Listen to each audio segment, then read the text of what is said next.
Welcome to WatchJojo Cooking. Today we're going to be prepping up some guacamole to use in dips and various other dishes. So let's start with ingredients. We've got avocado, the world's most finicky friggin' thing on the planet, because it's either rock hard or it's completely mush and unusable. So the question you might be asking yourself is, what am I looking for in avocado? I don't know what avocados look like, what they do, how they taste. I'm trying this for the first time. That's fair. So I'm gonna tell you. So when you go to a store, chances are you're gonna find that your avocados are very green. And so if they're very green and they're hard and firm, you can't really use them for anything. They're terrible for guacamole. You'll end up with the chunkiest guacamole on the planet, even if you like destroy it with citrus. And honestly, like, it can be eaten, but like it doesn't taste good. A nice, good avocado should almost be like creamy melt in your mouth. So what you're looking for is you're actually looking for it to have that like brown, almost dark color to it. But these are some of the darker avocados I could find in the store, and even then I bought them yesterday. Okay. So you're looking for the darkness. You want the seed to still be in there. I like just popped the seed out there, but you want that seed to still be there. Because if it's not, air is getting in and it's gonna ruin that whole top section of the avocado. So the avocados I have are sufficient. They're still a little on the green side, a little on the firm side. So we'll see how they behave this video. How to ripen up your avocados. That'll be the next thing you're wondering, because you can get green ones, and if you have like 3 or 4 or 5 days to get ready, then you can speed up the process. So the 2 things you need to know about avocado: they ripen faster in warm environments, and they ripen faster if you lock them in with the own gases that they emit. So the trick there is to put them in a brown paper bag, close that off, and then bonus points if you put it in a warm environment. Warm, not hot. You're not trying to cook the avocado, but like if it's summer and your like house is at like 22, 25 degrees, let's say the AC is not working as great as it should be, perfect temperature for ripening avocado. So at least you have that going for you if your AC is broken. Let's move on to actually working with the avocado. My trick is I will cut into it just above the seed core here, so it's dead even. And then some people will slice around the avocado. I just push the avocado around my knife. Twist, pop. Now we have access, so we're gonna use the butt of the knife here into the seed. I use this section, not the top here, because I want to have full control. I want to be pushing it in with only my hand. I want to be chopping into it. I don't want to be giving the knife momentum I can't control, because that's a great way to get stabbed. Cool, pop, out. Now we have this 2 beautiful avocados. I like to use a spoon, and I'll carve in just around the skin. And now what's nice about using the spoon is, let's say you have a less than stellar avocado and the edges are kind of crappy, you can just carve in to the avocado and scoop out what's good. So if the avocado behaves itself, the rest of it should pretty much just pop out. You're left with the skin, which does nothing. This avocado, which has very minimal blemishes. Sometimes you get brown spots, you'll get dark lines. A couple of dark lines aren't going to ruin your avocado, and they're not going to ruin your guacamole if you're blending it. But if you're going for presentation, you want really sharp looking avocado, because like if people are looking at it, that's good looking.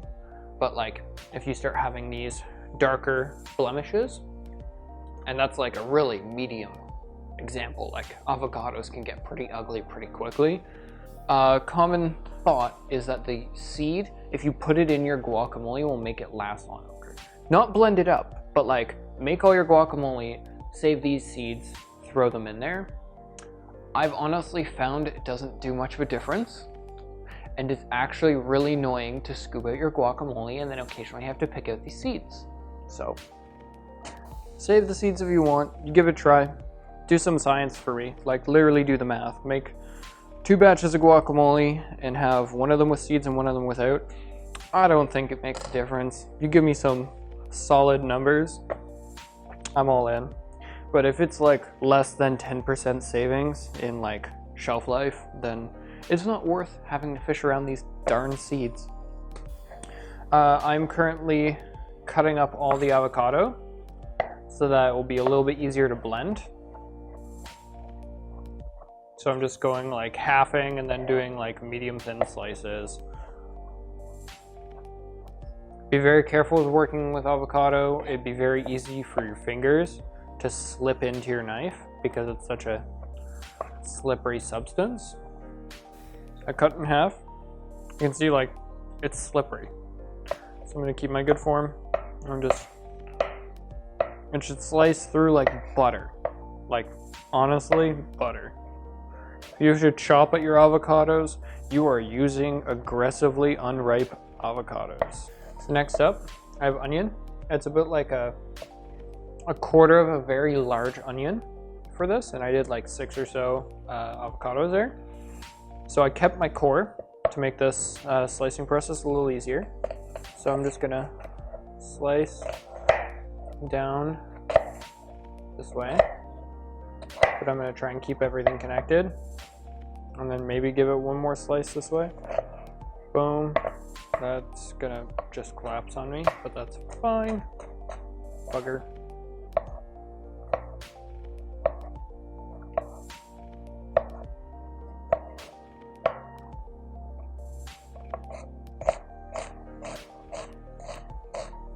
My trick doesn't work every time, as you can clearly see, but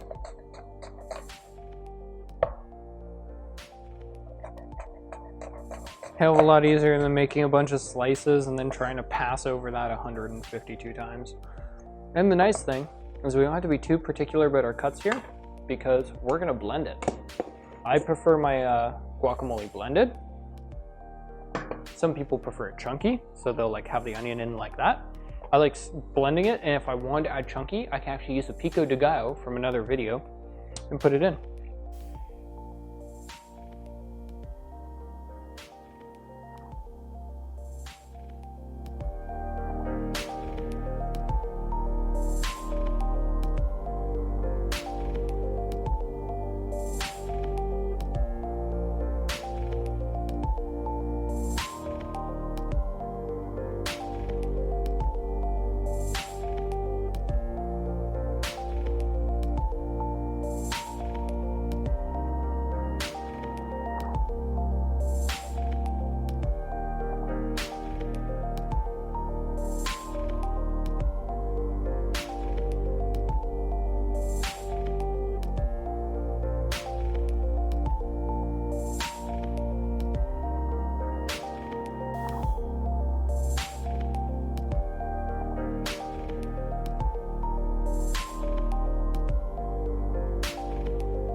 Next up, we need a lime juice.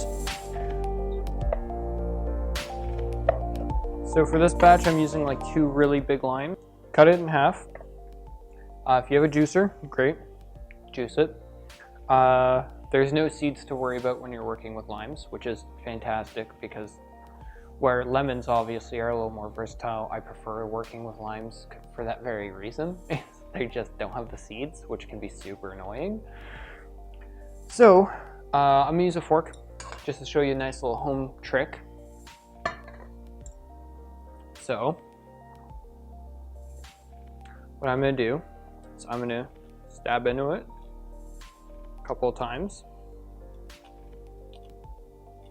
and then inverse angles, and then finally I'm gonna turn, pinch, and like twist it here. You can see all the juices coming out. And I am glad I used a big bowl because this is just difficult.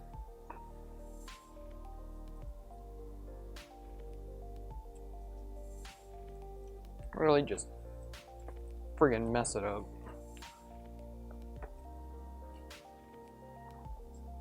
There. But honestly, for this particular dish, you want it to be limes. Don't try and substitute with lemon. It won't work. Everyone's like, they're like the same thing. It's no. The sharpness, the like power level of the lime is so much higher, and all the ingredients you're working with are so much more powerful that like you have to play on the same power level, or like your other ingredients are just gonna get overpowered. I should reference the citrus video that you can see in the link in the description below. So finally, we're gonna go salt, pepper, cayenne. Nice and simple.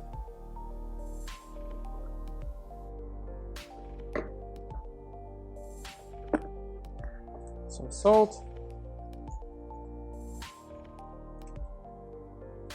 Salt will act like a bit of a preservative here, so you can go pretty hard on it.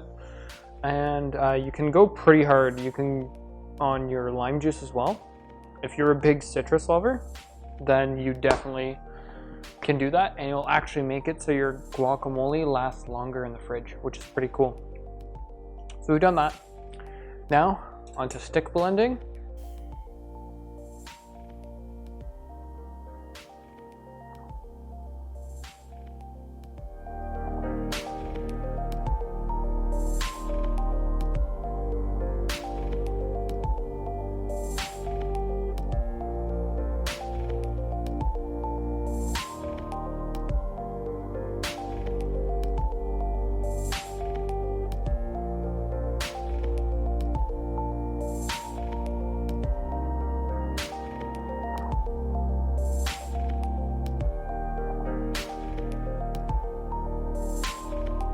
Today, we talked about guacamole.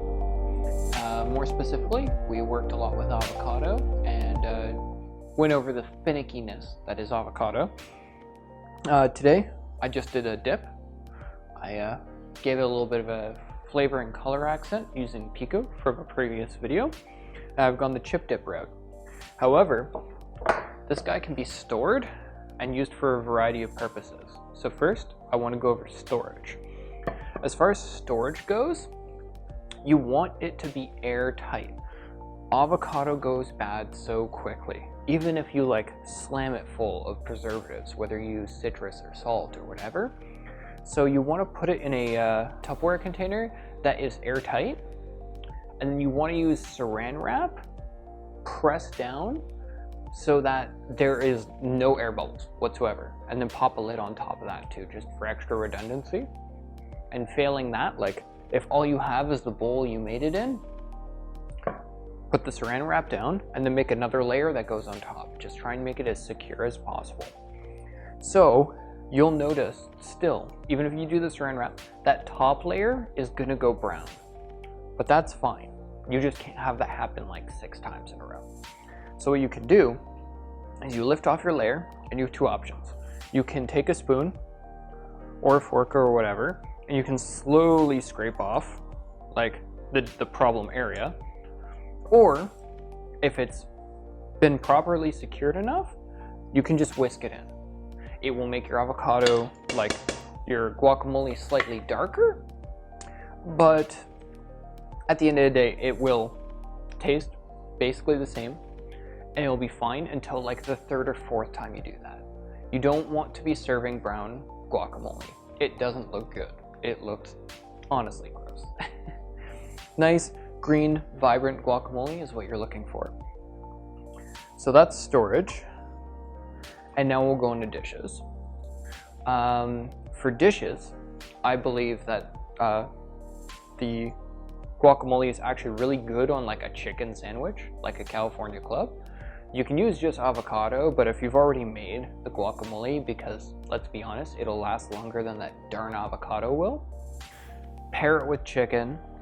It's great on toast, and it's honestly just a nice, healthy, fresh meal you can make yourself, just to change things up a bit, get a little bit Mexican. Be a Mexican, not a Mexicant. This has been WatchJojo Cooking. Thank you for watching.